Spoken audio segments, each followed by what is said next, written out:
Just 10 days after the Professional Women's Hockey League handed its Walter Cup trophy to Minnesota as its champion, they held their annual draft last night at the Roy Wilkins Auditorium up in St. Paul, Minnesota. So today we're going to take a look at the first two rounds, some of the names that went later, and some big news coming this year for the PWHL. Hey everybody, welcome into Clearing the Benches, your one-stop shop for daily fresh hockey content. If you go ahead and hit your subscribe button right now, every single day we'll bring you in a new hockey video to enjoy. Well, this year, in its inaugural year, the PWHL had a fantastic season. The regular season was very exciting, but then when the playoffs came around, every game just got better than the previous game. When we look at some of the big names in attendance last night at the draft, you had Alexis Pierson, and she was telling us a little bit about each player after they were drafted, but on the stage, kind of acting as the MC at the beginning, you had tennis legend Billie Jean King.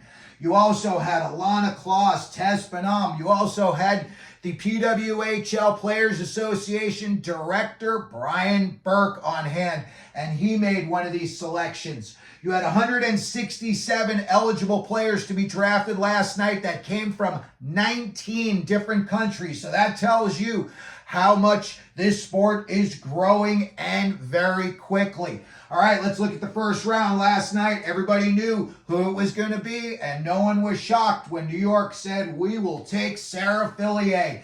And she is a center, 24 years old. She went to Princeton University. She is out of Georgetown, Ontario. And if you ask any of the scouts, they all say the same thing. She is a generational player. So I can't wait to watch her get out in the league next year. Then next up, you had Ottawa. They finished 9-15 in their first year, and they hit a home run when they took Danielle Serdachny, 5'9", out of Colgate. She shoots right. She's a forward. She played on the Canadian national women's team, and guess what she did there? She scored the overtime game winner versus Team USA in the World Championship gold medal game. So she can bring it when the pressure is on. Next up, you had Minnesota, and they took Claire Thompson, a defender, and she played on Team Canada. And an awesome story about her is she took a year off to go to med school and get her degree. Now she's back in the game. You can do whatever you want if you put your mind to it. Next up, we've got Boston. And they hit a home run here as well. And they took 23-year-old forward out of Ohio State, Hannah Bilka. She's from Texas, like we said. She shoots left. She played at Boston College for 4 years before she made the transfer to Ohio State, where they put together a super team for a year. They won a national championship there.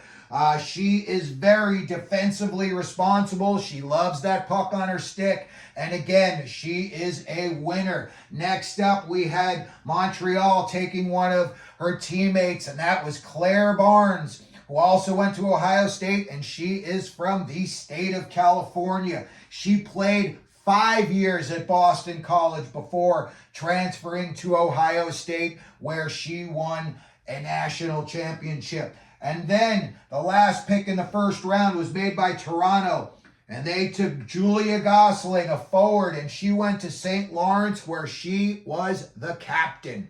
5'10", and she's described as a power forward, and she is somebody who likes to be around the net front. She's looking for tip-ins. She's looking for rebounds. When we look a little summary of the first round, it was 4 forwards, 2 defenders went.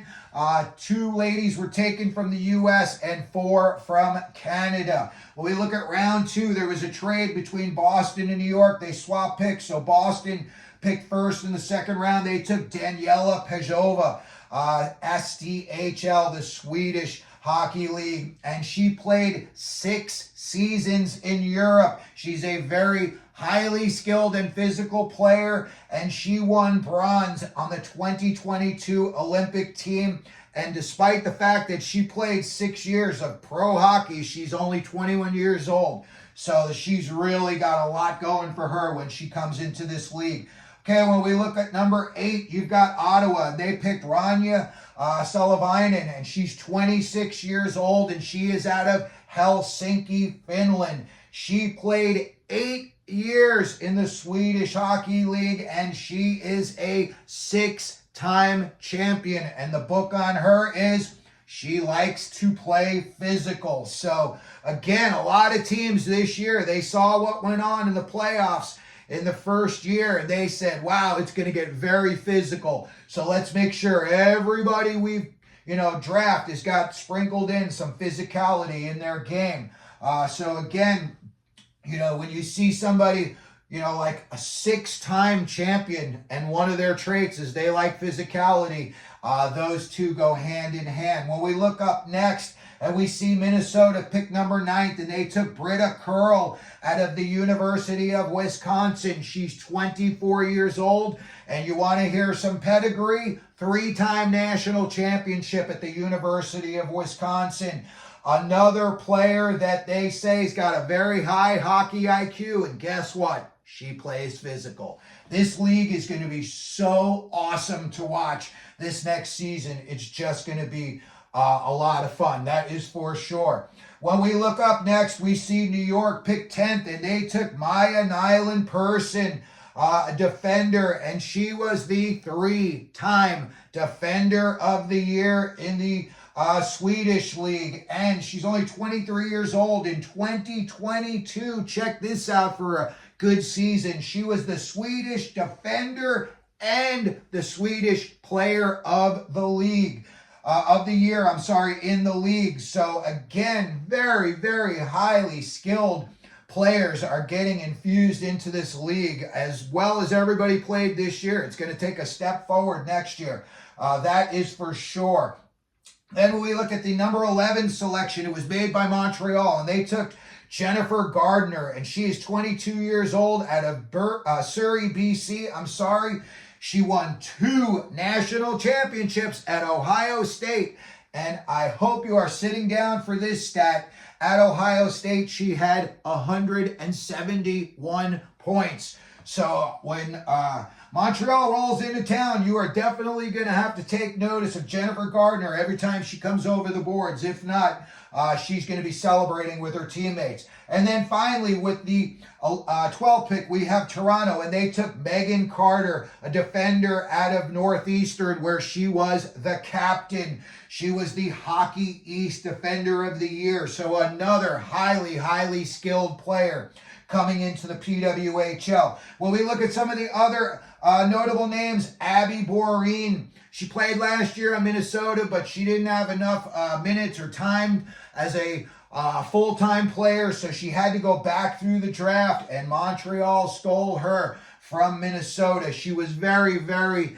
cordial about the whole situation. She thanked everybody from Minnesota. I'm sure she was heartbroken, but she put on her game face, and she said, let's go, Montreal, here I come. Another noticeable name, Amanda Castle, and she went pick 41 to Montreal. And then also Emmy Facto, and she went to the New York franchise. So I just wanted to take a look. That's going to do it for today's video. We wanted to take a peek at what happened yesterday at the PWHL Draft. Let me know down in the comments section what your favorite team did, what you think they're going to do this upcoming season. If you had any players that you were disappointed didn't get picked by your team, I'm sure that happened with a lot of players. You can always put that down in the comments section. And then if you could, please hit your like button. Don't forget to subscribe. And as we always do here at Clearing the Benches, let them know you're out there.